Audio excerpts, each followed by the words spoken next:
En un taller de reparación y elaboración de imágenes sacras, alguien decide dar forma con el yeso a una calaverita humana completa y vestirla como se viste la imagen de una virgen de yeso, con su túnica, su manto y por cetro una guadaña. ¿Qué le inspiró a hacer esta imagen? No sabe. Para esta persona es un simple rato de ocio, se pone creativa y arma esta figura, la cual es colocada ahí en un rinconcito sin fines de venta ni nada de eso. Pero de pronto, un día llega alguien y le dice, te compro esa imagen, se ve muy interesante, es extraña, pero me gusta. ¿Cuánto quieres por ella? A lo que esta persona responde, no la vendo, nada más la hice por hacer y ya. La persona que la quiere comprar insiste, dime cuánto es que me llama la atención. Entonces le gana la voluntad al que la hizo y se la vende. Al poco tiempo regresa esta persona que la compró y le pide que por favor le haga más imágenes como la que se llevó, porque resulta que allá donde la llevó causó un impacto tal que la gente no solo siente atracción por la figura, sino que han experimentado cosas extrañas con esa imagen a tal punto que muchos quieren tener una igualita. Y es así como este taller de imágenes comienza a producir en masa esta figura en diversos tamaños y colores. Y así comenzaría el culto a la famosa imagen de la nombrada Santa Muerte.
La muerte es en el mundo entero el cese de la existencia de nuestro cuerpo físico sobre esta tierra, la nada. Si hablamos de nada, pues entonces este programa ya se acabó y vámonos a ver otra cosa. Eso sería todo al hablar de este tema. Pero, aunque nadie tiene pruebas palpables de que hay más allá después de que el cuerpo se apaga, existen relatos de visiones y contacto con algo que está más allá de este plano material, que escapa a la comprensión humana en todo el mundo. Cada cultura y cada religión interpreta a su manera el significado de la muerte y además lo que ocurrirá después de ella. ¿Y cómo es que lo saben o por qué llegan a describir lo que hay más allá? ¿Será porque lo experimentaron realmente? Esas historias se fueron contando de boca en boca y con el pasar del tiempo se convirtieron en mitos, en ritos y en tradiciones de las diversas culturas en el mundo, hasta que a alguien se le ocurrió hacer una representación de esa visión onírica, o que realmente vio, alucinó, o simplemente por dar forma y proyección a su imaginación, aludiendo a lo que queda del ser humano una vez que ya no está activo en este plano. Pues veamos que cada cultura le da una interpretación distinta a lo que es la muerte. E incluso hoy en día en América Latina y en países como México, por nombrar alguno, ha tomado fuerza el culto a esta entidad que llaman muerte o la muerte. En religiones como la judía o la cristiana, por ejemplo, o el islam, el final de la vida terrenal es resultado de un castigo divino, un castigo que conlleva, por tanto, ciertas connotaciones negativas. Lo mismo ocurrirá en las civilizaciones griegas o romanas, donde la muerte se explicaba como un castigo de sus deidades a Prometeo para vengar que estuviese entregado el fuego a los humanos. En el momento en que tomamos la muerte como un concepto negativo, un castigo, pese a que más tarde afirmemos que existe una vida más allá, la perspectiva de la muerte es en sí misma aterradora. Hay incluso historias, anécdotas y demás que cuenta la gente acerca de una entidad con apariencia de calavera, vestida de monje y con guadaña, tal y como se representa actualmente la imagen en el mundo latino de este concepto. Esto es tal vez manifestación de una entidad que toma forma según lo conocido por quien atestigua este suceso y la persona solo ve forma según lo que le es conocido o que en el inconsciente relacionan con la muerte. Podría ser, pero por ejemplo vemos que para el hinduismo se trata más bien de una simple transición, es decir, donde el cuerpo físico que alberga nuestra alma se marchita y dicha alma encuentra un nuevo recipiente en otro cuerpo, en función de los actos cometidos durante la vida anterior, buenos o malos, el cuerpo que recibamos será mejor o peor. Entonces la muerte para ellos no es un castigo, es el comienzo de un nuevo ciclo, tan natural como dormir y despertarse cada mañana. En caso de alcanzar la santidad absoluta en alguna de estas reencarnaciones, el alma abandonará el mundo terrenal y entrará en un conjunto de mundos celestiales. Si por el contrario tuvo una vida extremadamente malvada, también saldrá del ciclo para entrar en una especie de infierno o purgatorio. En general y para el mundo entero, nuestros cuerpos físicos no son eternos.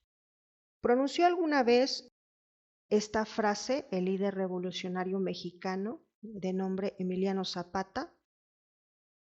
La tierra es de quien la trabaja. Esta frase en realidad fue acuñada por un militar también mexicano de nombre Teodoro Flores. Esto en medio de una época de grandes cambios, pero sobre todo de lucha por desigualdades de todo tipo. Una de ellas era el descontento por la concentración de tierras en manos de pocos propietarios. Eso hablando a nivel nación, pero hoy en día sabemos de las guerras entre países por lo mismo, y todo eso lo único que trae es destrucción a nivel general, y luego cuando terminen con todo a su paso, porque si no lo obtienen lo destruyen, lo arrebatan, lo arrasan con todo, porque así es el egoísmo humano, y al final, ¿para qué dañar al planeta con tanta hazaña si nadie permanece en ella para siempre? La tierra no es de nadie, aludiendo a esta frase que decía este militar mexicano, que la tierra era de quien la trabajaba. Pues la tierra no es ni del que la trabaja, ni del que posee la escritura, ni del que lucha por ella, ni de los grandes imperios, gobiernos y demás que andan trazando fronteras. Lo que pasa que existe un sistema, así como hay un sistema de creencias religiosas, también hay un sistema de creencias en el mundo material, que nos movemos. Por ejemplo, el dinero vale por fe en tu gobierno, en un banco mundial, en la Reserva Federal, que al colocar dinero en las manos de la gente los mantiene en deuda. Y esto es un sistema que aunque desconozcamos de él, no por ello deja de existir. Entonces no somos dueños de nada en esta tierra. No somos dueños ni de la tierra que pisamos ni del cuerpo que ostentamos, porque una vez que expira el cuerpo, vuelve al polvo. Según el relato bíblico, cuando Adán desobedeció a Dios, él le dijo, polvo eres y al polvo volverás, en Génesis capítulo 3. Este versículo indica que la muerte es el regreso al estado de no existencia de nuestro cuerpo físico. Pero para el mundo cristiano, además, la muerte no tiene por qué asustarnos o avergonzarnos, ya que si bien la Biblia describe la muerte como un proceso común a todos los seres vivos, como está enfatizado en Eclesiastes capítulo 3, que dice, del polvo han llegado a ser todos. ¿Quiénes? Todos. Y todos vuelven al polvo. Todos. Entonces, este pasaje recalca que la muerte es una realidad universal y natural. También como cristianos sabemos que a través del sacrificio y de la resurrección de Jesús tenemos esperanza y promesa cumplida, vida eterna. Jesús mismo dijo, yo soy la resurrección y la vida, el que cree en mí, aunque muera, vivirá. en el libro de Juan capítulo 11. Este versículo sugiere que la fe en Cristo Jesús puede llevar a la vida eterna y a la resurrección de los muertos. La Biblia presenta la muerte como el regreso al polvo y la no existencia, pero también ofrece la esperanza de la resurrección y la vida eterna para aquellos que creen en Cristo Jesús. Esa es la diferencia entre los cristianos reales y el mundo. Ahora, me dirás entonces, ¿qué es la muerte que adoran o veneran o celebran las diversas culturas en el mundo? A lo largo de milenios se ha visto que existen rituales, que existen veneración a cierta entidad a la cual pues la encontramos en las distintas culturas como deidad, como ángel, como hada o como demonio o como quieran nombrarle. Existe un sinfín de nombres y representaciones además de celebraciones y el ritualismo que se le realiza. Y sé que también dirán, y Jesús de Nazaret pues vino hace apenas 2000 años. Bueno, para explicar esto vamos al principio de la creación del hombre. Como se conoce precisamente, su caída fue en parte producida por el engaño de una criatura que hizo hablar a una serpiente que había en el huerto del Edén.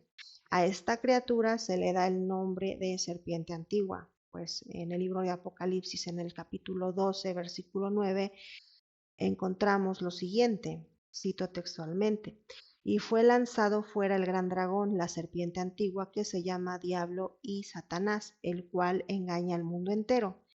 Fue arrojado a la tierra y sus ángeles fueron arrojados con él.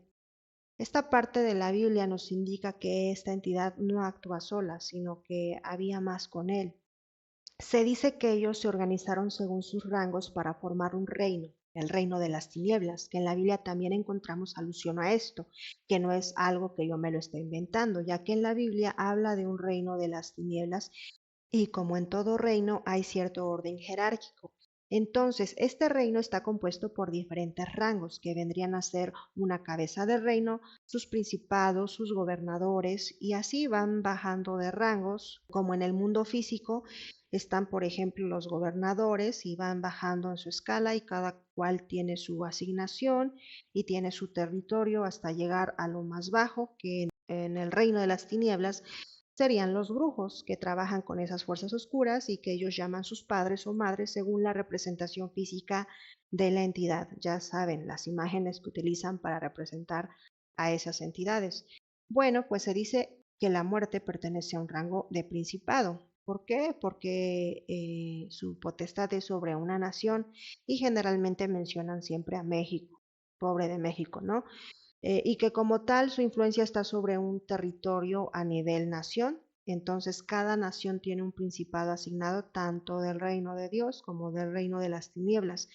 Por eso es que hay una lucha constante en el mundo espiritual. Por ejemplo, en el libro de Daniel se dice que cuando el profeta oraba por ayuda para su pueblo, un ángel de Dios llega a él después de 21 días de oración y ayuno de Daniel.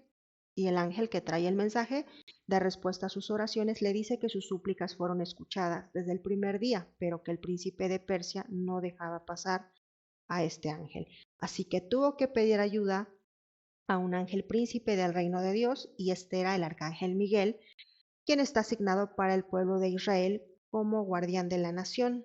Esta narrativa bíblica nos indica de primero que el ángel mensajero tuvo problemas, no con el príncipe humano de Persia, que es el territorio donde estaba Daniel, sino que era un principado espiritual, pues el ángel se movía en un mundo espiritual para traer respuesta a donde Daniel se encontraba, y por lógica se deduce que ningún humano puede enfrentarse a un ángel, y mucho menos de Dios, por menor rango que éste tenga, pero el ángel mensajero habla de un príncipe y éste solo podía enfrentarse a alguien con su mismo rango de autoridad, y como Daniel oraba y ayunaba sin cesar, pudo obtener respuesta aun con los obstáculos espirituales que había, pues los ángeles del Señor se enfrentaron con autoridad superior, ya que un profeta no desistió de pedir ayuda constante a Dios, y cuando eso ocurre no hay autoridad espiritual de las tinieblas que valga, pues el reino de Dios, además de que se eleva por encima del de las tinieblas, solo hay que tener fe como seres humanos y constancia en la oración para que el milagro se manifieste. Además de eso, La Biblia como tal no nos dice directamente que hay 7 principados de las tinieblas. Este tipo de información oculta viene de varias fuentes. Por ejemplo, están las tradiciones esotéricas y ocultistas, donde encontramos que hay muchas corrientes tanto del ocultismo como del esoterismo que hablan de 7 principados o entidades que gobiernan diferentes aspectos de las tinieblas o las fuerzas oscuras. Estas interpretaciones suelen basarse en textos antiguos como grimorios o enseñanzas de la magia ceremonial, donde se describen estos principados como seres que controlan diferentes áreas del mundo espiritual y material. En el caso de la Biblia y algunos textos religiosos podemos indagar que si bien en ella no menciona específicamente 7 principados del reino de las tinieblas, hay quienes interpretan pasajes en los que se habla de principados, potestades y gobernantes espirituales en lugares celestiales o en el reino de las tinieblas. Por ejemplo, en Efesios capítulo 6, verso 12, se menciona que nuestra lucha no es contra carne y sangre, sino contra principados, potestades y gobernadores de las tinieblas. También encontramos que dentro de la tradición cabalística y mística hay algunas interpretaciones que hablan de diferentes niveles o jerarquías de entidades oscuras que podrían ser interpretadas como los 7 principados. Estas ideas a veces se relacionan con los 7 planetas tradicionales o con los 7 días de la semana, asignando a cada uno un principado o entidad. Y finalmente está la literatura moderna y la ficción. Oh sí, en obras de ficción como en algunos libros de fantasía o literatura ocultista moderna se describen los 7 principados como seres o entidades que rigen diferentes aspectos del mal o las tinieblas, cada uno con características y poderes específicos. Y podemos nombrar desde obras literarias famosas como la Divina Comedia de Dante Alighieri hasta series y películas contemporáneas de las que voy a hablarles en un momento. Pero antes, les menciono que se ha dicho que la muerte es un principado, pero no podemos afirmarlo tampoco. La idea de que la muerte sea un principado en el contexto del reino de las tinieblas es una interpretación que puede encontrarse en algunas tradiciones esotéricas o narrativas místicas, como ya vimos. En muchas de estas tradiciones, la muerte no siempre se considera un principado en sí misma, sino que puede estar relacionada con entidades o principios que rigen el fin de la vida, la transición o el más allá.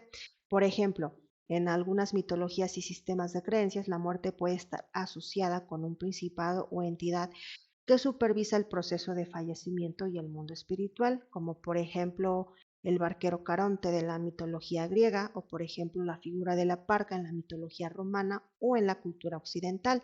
Sin embargo, en el contexto de los 7 principados del reino de las tinieblas, generalmente no se menciona la muerte como uno de estos principados específicos, aunque puede estar relacionada con otros aspectos del reino oscuro, es decir, tener un rango y formar parte de este reino, ya que actualmente se ha visto muy representada y adorada en el mundo occidental, en donde se señala a México como principal nación regida por esa potestad. Esto por la tradición de las ofrendas de muertos que se dan del 28 de octubre al 2 de noviembre y que de hecho es una tradición de origen prehispánico, es decir, antes de la llegada de los españoles ya se veneraba esto y ya se celebraban estas fechas y ya se hacía invocación de estas entidades o más bien espíritus de difuntos, ¿no? Entonces, al día de hoy se ha proyectado a un nivel mundial, no solo por los altares de los muertos, que es muy vistoso, sobre todo en regiones como por ejemplo el pueblo de Pátzcuaro en Michoacán, en donde, bueno, Michoacán es un estado de la República Mexicana, para quien no es de México, existen regiones de Michoacán como Pátzcuaro, como Cucuchucu, que es también un pueblo, en donde se adornan los panteones y se pasa la noche en vela en el panteón. Incluso se montan las ofrendas encima de las lápidas de los difuntos. Y pues es una representación demasiado llamativa, muy colorida, muy llena de aroma, color, sabor. Y entonces pues genera mucho turismo extranjero porque se impactan por esta pues festividad. Entonces, pues se pasan la noche ahí en vela en el panteón y que ya incluso pues ya es un patrimonio cultural de la humanidad, tanto por su forma ceremonial tan vistosa, tan rica en aromas, sabores y colores, que se ha vuelto incluso un recurso utilizado y además todavía más enriquecido por la industria del cine en cuanto al aspecto visual. Es cierto que en todo el país de México se celebra el culto a los muertos, en donde se realizan invocación de los espíritus de los familiares fallecidos en las diferentes casas de las familias que celebran esta festividad. Y posteriormente hubo una cinta dirigida en 1993 por un director de nombre Taylor Hafford, quien en su película integra un desfile muy colorido y llamativo que hace alusión al Día de Muertos en México, cuando aquí pues no se hacía ningún tipo de desfile, porque por el contrario, el Día de Muertos es un día de mucho respeto a los difuntos, que la gente guarda total silencio en estas fechas de muertos. Pero además en esta película el cuadro representado en la cinta llama mucho la atención y proyecta muy bien el sentir de la tradición del Día de Muertos en México, pero ya como de forma más pues ruidosa, porque involucra música, desfile y posteriormente otro director de cine de nombre Sam Mendes realiza un desfile de grandes dimensiones y muy atractivo a la vista utilizando los recursos de la tradición mexicana y arma tremendo desfile en su película de nombre 007 Espectro en español. Y es entonces cuando el gobierno de México se inspira en esta película para crear un desfile similar en esta fecha que no se hacía. Y entonces ya es ahí cuando se introduce más el culto a lo que es la Santa Muerte, ya como la conocemos hoy, con su guadaña y toda una nueva forma de veneración. Ya no es solo el recordar a los difuntos, sino el culto a una entidad representada por una osamenta humana que va a tomar el lugar ya una imagen de culto y adoración para quien se deje llevar por sus emociones. También quiero recalcar que quien originó la imagen de la Catrina, porque bueno, de hecho recibe varios nombres, pero uno de ellos es la Catrina.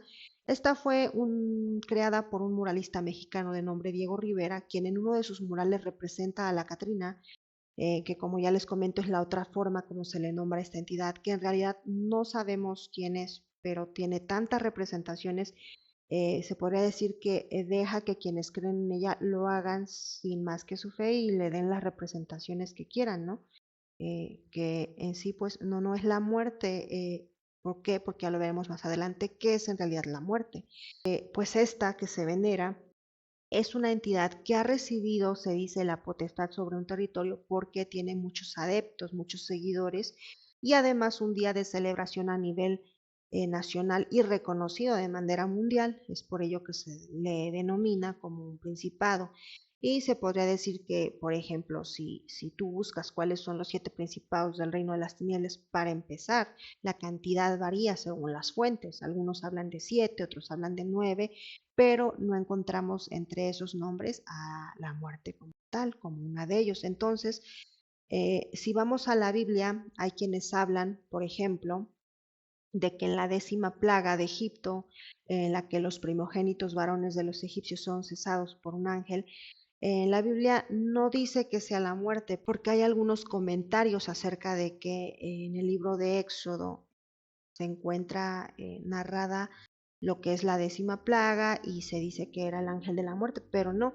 Si vamos al libro de Éxodo en el capítulo 11, versos 4 y 5, eh, cito textualmente, Moisés le dice a Faraón, esto dice el Señor, hacia la medianoche cruzaré el país de Egipto. En otras Biblias dice atravesaré el país de Egipto y morirá todo primogénito en tierra de Egipto. Y en el mismo libro de Éxodo, en el capítulo 12, verso 23, cito textualmente, dice, pasará el Señor matando, y otras versiones dice, hiriendo a los egipcios, pero no tocará a los hogares marcados en los postes de las puertas con la sangre del cordero, que era un aviso de que ahí había gente del pueblo de Dios, esclavos de los egipcios. Y luego en ese mismo verso continúa diciendo que el Señor pasará de largo esas casas marcadas sin dejar que el ángel exterminador entre a vuestras casas para hacerles daño. En otras versiones bíblicas, en esta parte donde dice ángel exterminador, lo traduce como el heridor. Vienen a ser diferentes palabras, pero no se pierde el sentido de lo que quiere contar la historia. Entonces, nunca dice que sea el ángel de la muerte o la Santa Muerte, que hoy se representa mucho en la cultura latina y en todo el mundo. Entonces, no es lo mismo y tampoco es igual. porque la entidad comúnmente conocida en estos días como Santa Muerte o Niña Blanca o Varón del Cementerio en naciones como Colombia o Venezuela, donde también forma parte del panteón de espíritus de la santería africana o cubana, y donde también hay personas dedicadas al culto de esta entidad, no nada más en México. eh, bueno, pues dentro del estudio de la guerra espiritual en el cristianismo vendría siendo más bien un demonio que ha encontrado un perfecto disfraz en la imagen de una osamenta humana vestida con su manto, su túnica y su guadaña, que surgió de la ocurrencia de alguien que en un taller de reparación y hechura de imágenes sacras decide dar forma con el yeso a una osamenta humana que sin saber estaba dando paso a un culto errado, pues Jesús de Nazaret venció a la muerte al resucitar al tercer día después de que fue crucificado y muerto en la cruz, como se puede leer en la segunda carta de Timoteo, capítulo 1, verso 10, cito textualmente, y que ahora ha sido manifestada por la aparición de nuestro Salvador Cristo Jesús, quien abolió la muerte y sacó a la luz la vida y la inmortalidad por medio del Evangelio. La palabra abolió puede encontrarse en otras versiones bíblicas como destruyó a la muerte.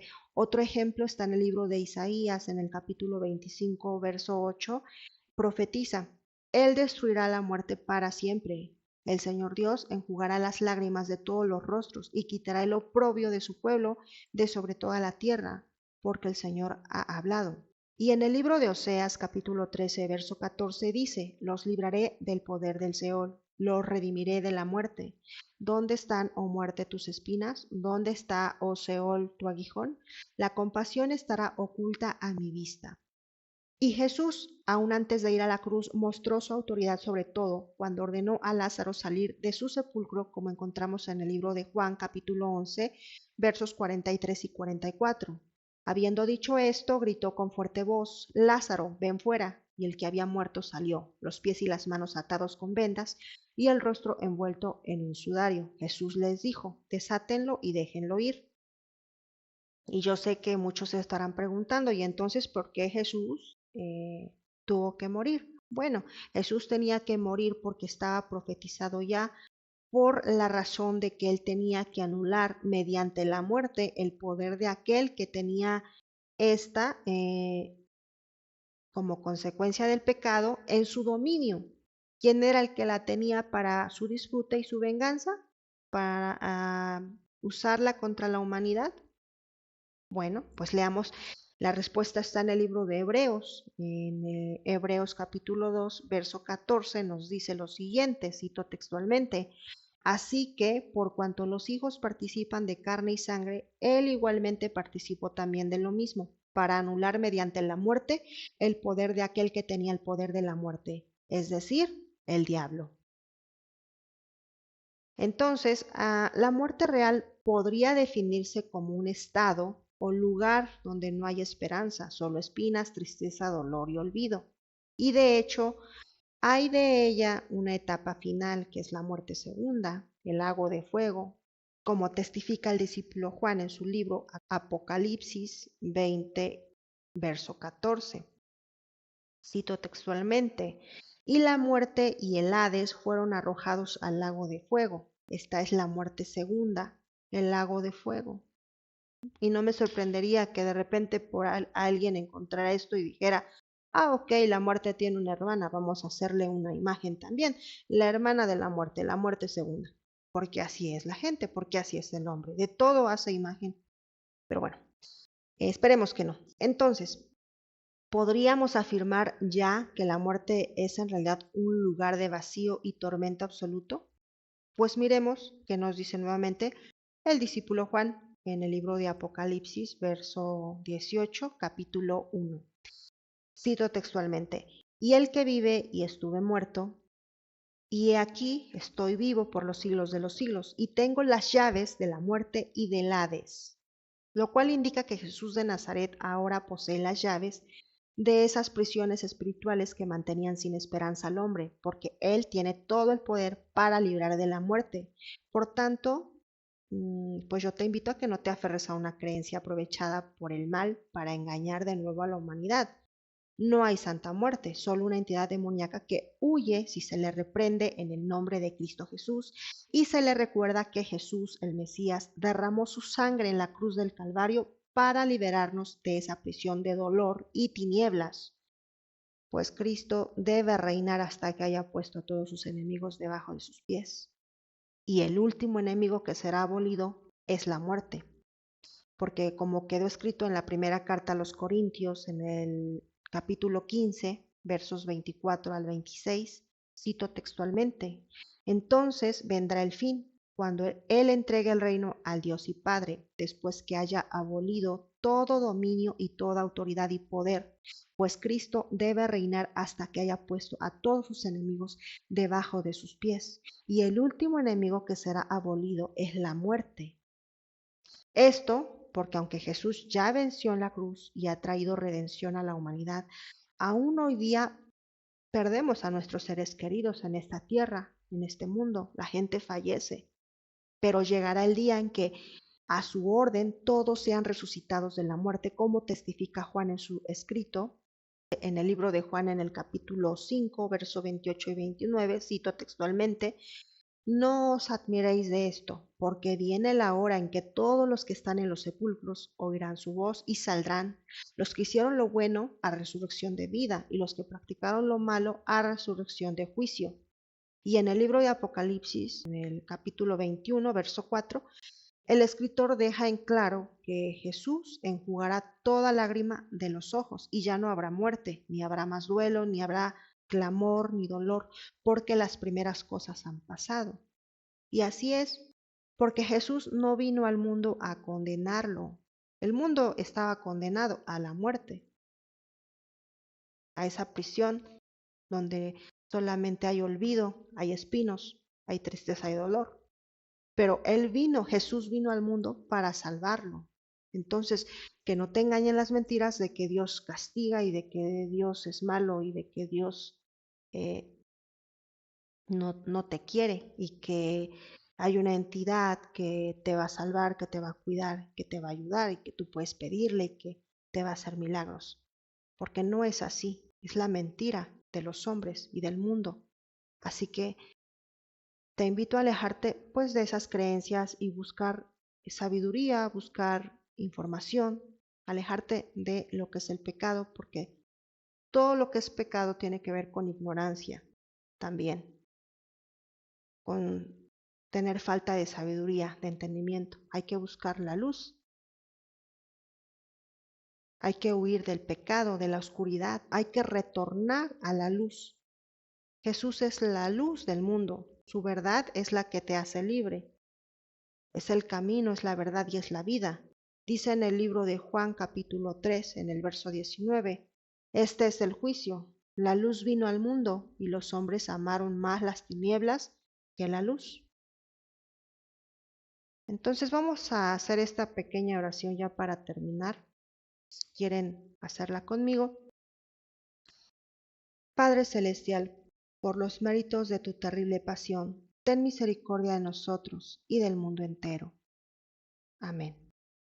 Yo sé que es una oración muy corta, pero por ahí alguien preguntaba, ¿y cuál es la oración más efectiva? Es la que se hace con fe. No importa la cantidad de palabras, sino que tú lo hagas con fe, creyendo que el Señor te escucha y con sinceridad de corazón. Recuerden, no dejen de orar, no se dejen intimidar, mucho menos engañar por las cosas y los seres de este mundo y del reino de la oscuridad. Si te agradan mis videos, comparte, ayúdanos a llevar luz y vida a muchos más. Recuerda que la mies es mucha y los obreros pocos. Paz, hermanos en Cristo Jesús, reciban un fuerte abrazo, multiplicación de cosas buenas en sus vidas y nos vemos pronto. Hasta la próxima.